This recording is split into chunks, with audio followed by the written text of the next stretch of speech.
सहस्रफण सहस्रफण सहस्रफण। धर्म देवता के मस्तक पर श्वेत छत्र है सहस्रफण। कर्माचरण के समुत्थान के सत्पात्र है सहस्रफण। सहस्रफण से निभाई जाती है दाम्पत्य की नित पवित्रता। मणिद्युतियों से परिरक्षित है प्रकृति की स्वच्छता। सहस्रफण कर्मलीन हो तंद्रा में तब दैव मात्र निर्निद्र है। सहस्रफण के शिखरों पर ये सारा जगत सुभद्र है। समय के आघातों से बचे हैं फण सहस्र में दो फण। प्रकृति पुरुष के गृहस्थ जीवन के प्रतीक है ये फण। सहस्रफण सहस्रफण सहस्रफण।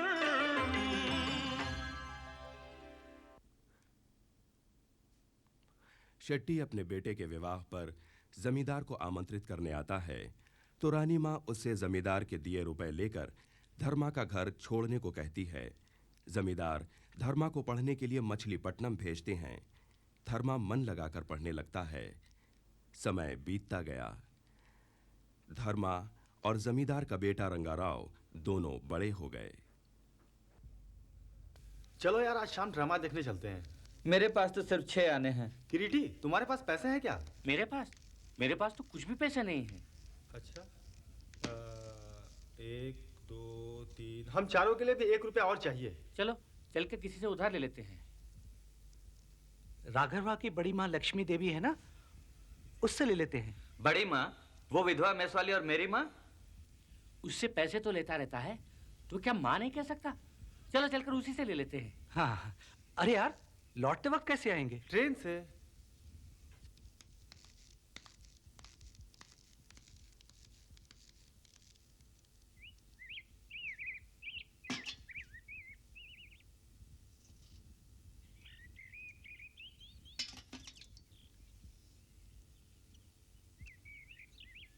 अरे तुम लोग इस समय रात का खाना खाने के लिए क्या अभी आ गए हो?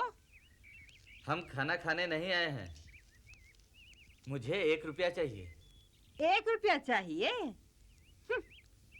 मेरे पास 1 पैसा भी नहीं है। 1 रुपया देने से मर जाओगे क्या? कल अपनी चिता जलाने के लिए लकड़ी खरीदोगे उस रुपए से? अरे तू मुझे जितनी भी गालियां दे दे, मैं तुझे 1 भी पैसा नहीं देने वाली हूँ, समझा? अगर मैं तुम्हारा सर फोड़कर ये सारा सामान लेकर चला जाऊंगा तो क्या कर लोगे? देती है या नहीं? नाटक का समय हो रहा है। छोड़। अरे ये क्या कर रहा है? छोड़ मेरा पल्लो। अरे छोड़ ना। अरे क्या कर रहा है? छोड़। अरे राघव, छोड़ो यार। छोड़ मेरा पल्लो। छोड़ो। अरे ये क्या कर रहे हो? छोड़। ले रख ले अपने पैसे। रात के खाने पर आएंगे। खीर बना के रखना।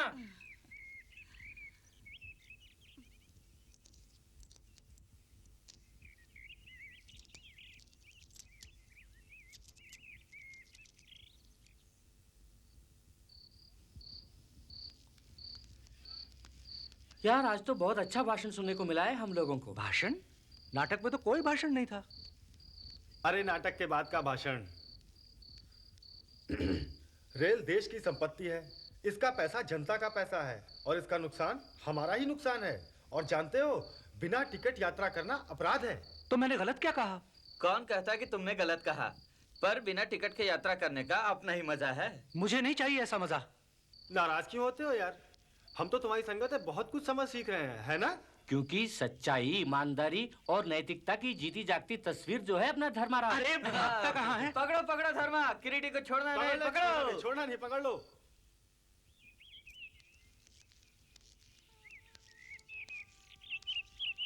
दो महीने से जमींदार साहब का कोई पत्र नहीं आया। पता नहीं उनकी सेहत कैसी है। माँ ने भी उनके बारे में कुछ नहीं लिखा। माँ को जमींदार साहब की खबर देने वाला भी तो कोई नहीं है। सोचता हूँ एक बार सौबन्ना पेट हुआ हूँ। जमींदार साहब, रानी माँ और सबको देखकर मन को शांति मिलेगी।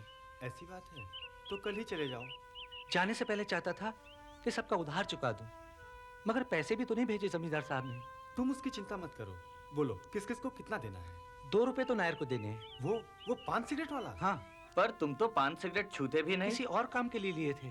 उसे नहीं दोगे तो भी चलेगा। बहुत से लोग आते हैं, सिगरेट पीते हैं, 100 का नोट दिखाकर कहते हैं कि छुट्टा नहीं है। नायर बेचारा दे देता है और कहता है कि अगली बार दे देना, और फिर उसकी दुकान पर वो आते ही नहीं। अपने कॉलेज में सभी लड़कों का खाता है उसके पास। बहुत से लड़के तो रुपए भी उधार ले जाते हैं। मैंने भी 2 रुपए लिए थे। वैसे 5 रुपए हो तो काम चल जाएगा। 2 रुपए वापसी का किराया और 3 रुपए खर्चे के लिए। ये लो 5 रुपए। नहीं, मैं तुमसे कैसे ले सकता हूँ? क्यों नहीं लोगे? ये कोई पाप की कमाई तो नहीं है। मैं सोच रहा था कि ये रुपए लौटाऊंगा कैसे। हमने तुमसे इतना कुछ सीखा है, उसके लिए फीस देनी पड़ती तो 100-200 खर्च हो जाते। ये तो सिर्फ 5 रुपए है यार। मुझे तो धर्म संकट में डाल दिया यार। कोई धर्म संकट वंकट नहीं।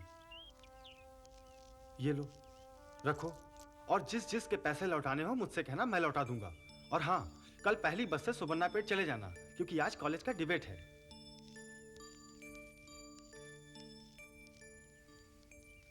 उपस्थित महानुभावों और प्रिय साथियों, चरित्र निर्माण की अपनी एक संहिता है।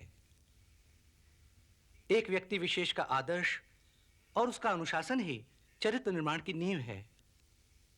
हम समाज में किन मूल्यों की स्थापना कर रहे हैं, किन उद्देश्यों और आदर्शों को लेकर चल रहे हैं, यही आपके चरित्र की पात्रता को निर्धारित करता है।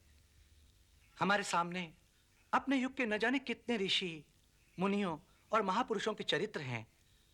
हमें उनके सद्गुणों को अपने में आत्मसात करके अपना चरित्र निर्माण करना है। एक ऐसा चरित्र जो अपने समय का बोध कराए और लोगों के बीच एक मानक स्थापित करे। चरित्र ही हमारा संपूर्ण परिचायक होता है। एक बार चरित्र पर आंच आने पर आपका व्यक्तित्व गर्त में चला जाता है। चरित्र निर्माण और उसकी मर्यादा हमारे वश में है। उसे हमें अपने व्यक्तित्व का संपूरक बनाना है।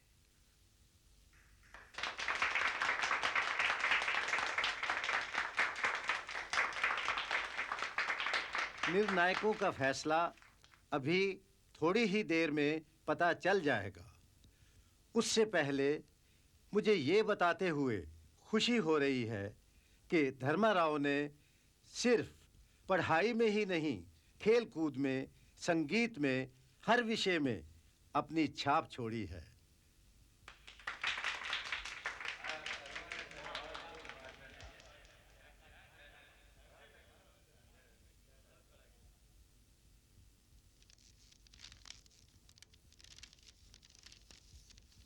और आज के निबंध प्रतियोगिता में भी धर्माराव प्रथम आया है।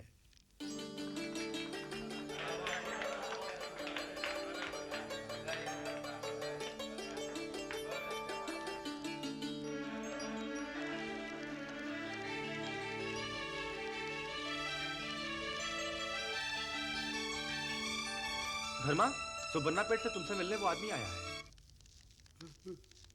अरे गणेशा, तुम यहाँ? क्या बात है? धर्मा बाबू, हमारे जमींदार साहब। क्या बात है? क्या हुआ उन्हें? क्या हुआ हमारे जमींदार साहब को?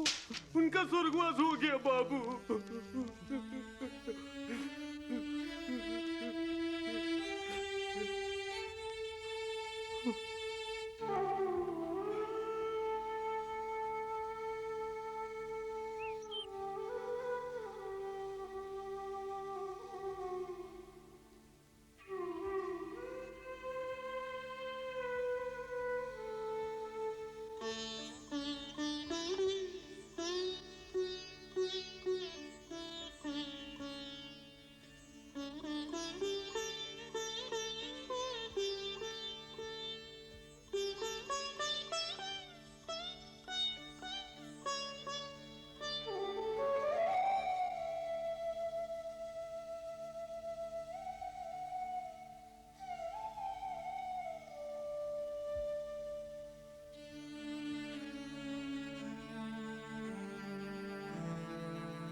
सुनिए, आप अंदर नहीं जा सकते। क्यों? क्या बात है? छोटे सरकार की आज्ञा है।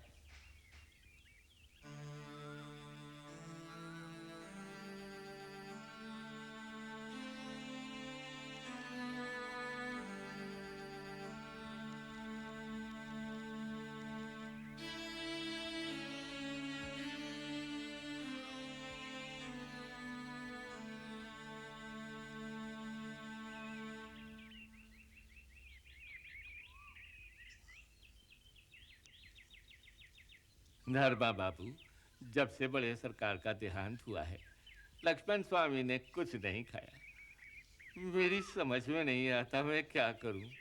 अब आप ही बताइए सरकार, ये जानवर अपने मन की बात किससे कहें? हम मनुष्य तो दो शब्द बोलकर एक दूसरे को दिलासा दे सकते हैं। हम महावत लोग इसके इशारे तो समझ सकते हैं साहब, लेकिन इन्हें समझाएं कैसे?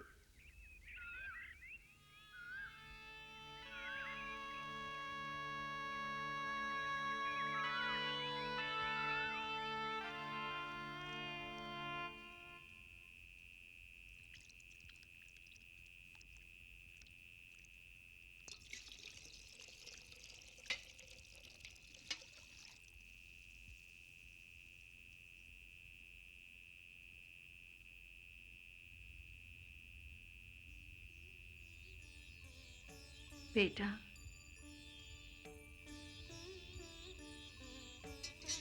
हमने ऐसा कौन सा पाप किया है जो भगवान हमसे हर मोड़ पर इस तरह बदला ले रहा है? बचपन में ही तुम्हारे सर से पिता का साया उठा दिया और अब पिता समान जमींदार साहब भी। हमारे हाथ में कुछ नहीं है माँ। सब कुछ ऊपर वाले के हाथ में है, जो हम सबको कठपुतली बनाकर नचाता रहता है। सुख दुख जीवन के साथी हैं, एक के बिना दूसरा अधूरा है। हिम्मत रखो माँ, हिम्मत रखो।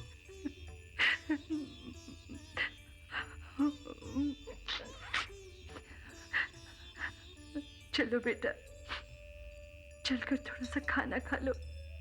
नहीं माँ, मुझे भूख नहीं है।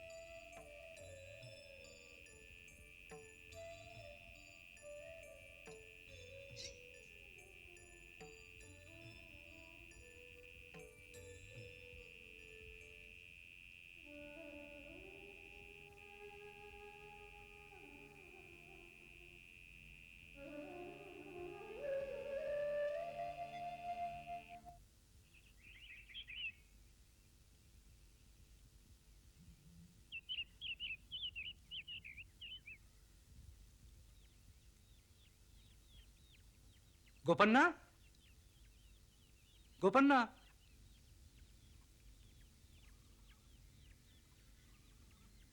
अजी सुनिए।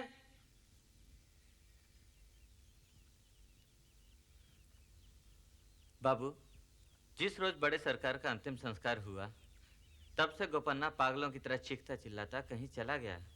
छोटे सरकार ने उसे बहुत बुरा भला कहा, इसीलिए वो चला गया।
जानते हो, चौकम्भा धर्म मंडल में ऊपर भगवान, नीचे जमींदार और ब्राह्मण, बीच की कड़ी मैं हूँ, गणाचारी।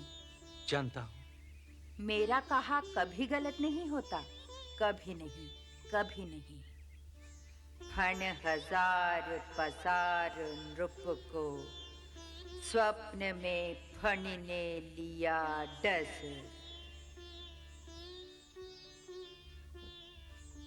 फण हजार पसार नृप को, स्वप्न में फण ने लिया डस।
पुजारी जी, क्या हुआ?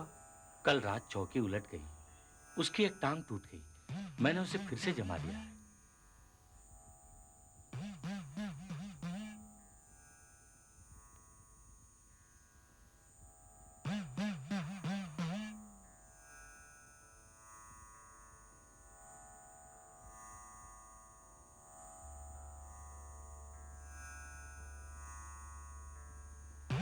ठीक निकली ना मेरी बात? एक टांग टूट गई है।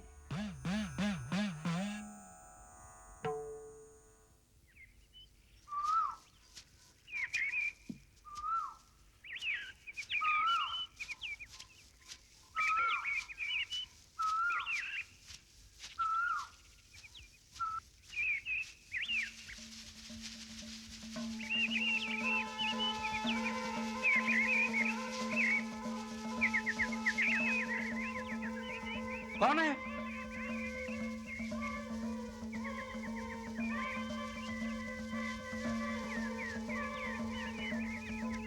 भैया। अरे अरे अरे कौन हो? क्या कर रहे हो?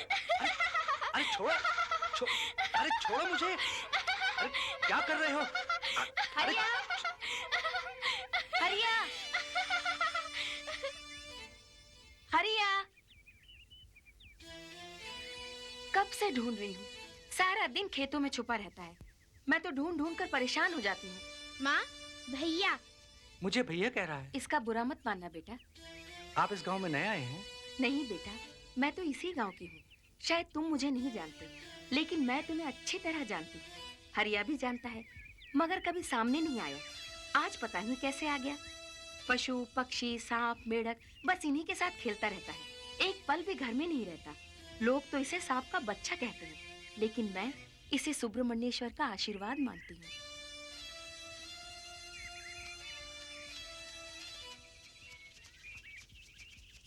मुझे क्या कह रहा था वो?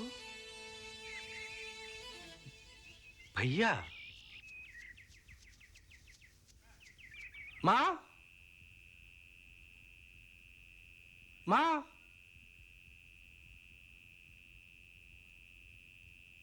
माँ?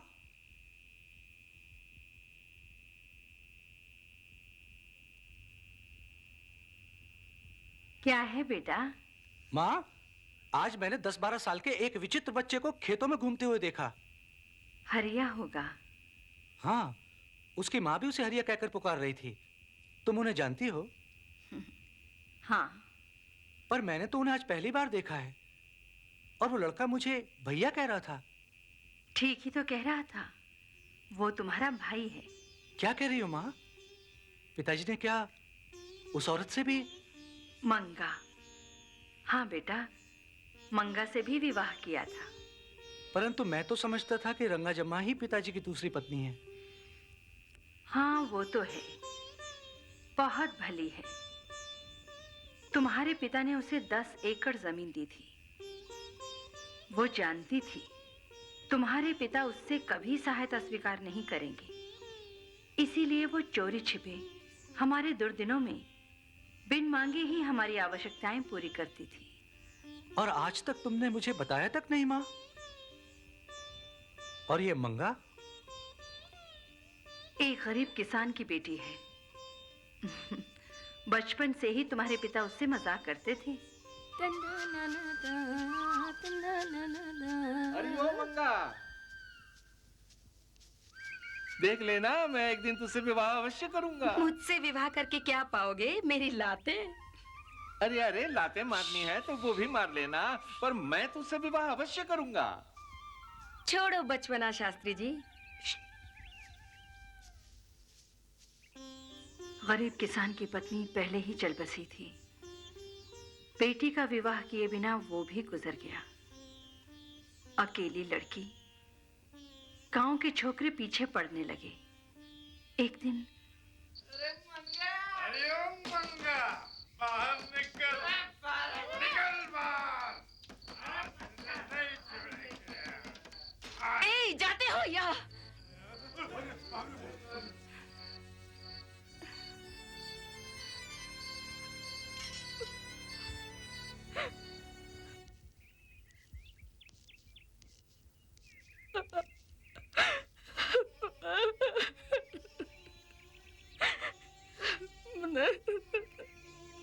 अरे मंगा,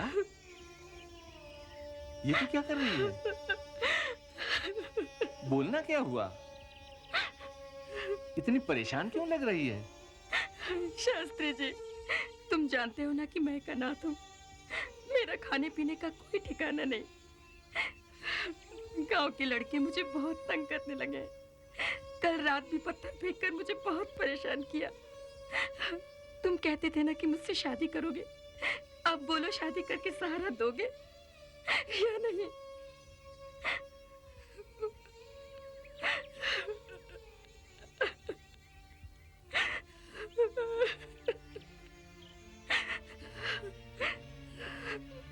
रो मत,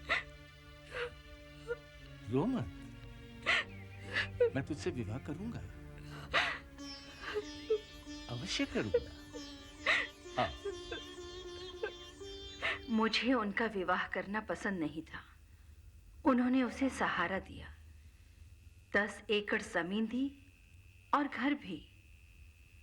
5 वर्ष बाद उसे एक लड़का हुआ। लड़का क्या था? बाप रे, ये तो बच्चा नहीं है, सांप, सांप है, सांप।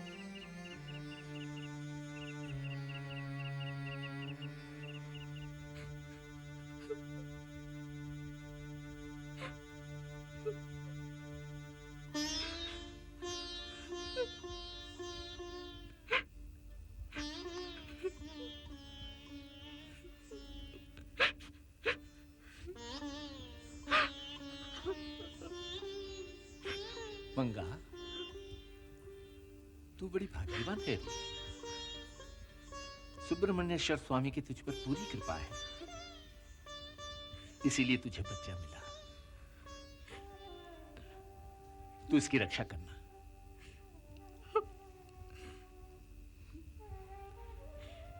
बच्चा बड़ा हुआ, वो तो जैसे प्रकृति का अंग बनकर रह गया। मंगा ने तुम्हारे बारे में अवश्य बताया होगा, इसीलिए उसने तुम्हें भैया कहा होगा। तुम्हारे पिता जीवित थे तब मंगा दूर दूर रहती थी। उनकी मृत्यु के बाद कभी कभी यहां आने लगी। बड़ी भोली है। हमें दुखी देखकर उसका दिल तड़पता है बेटा।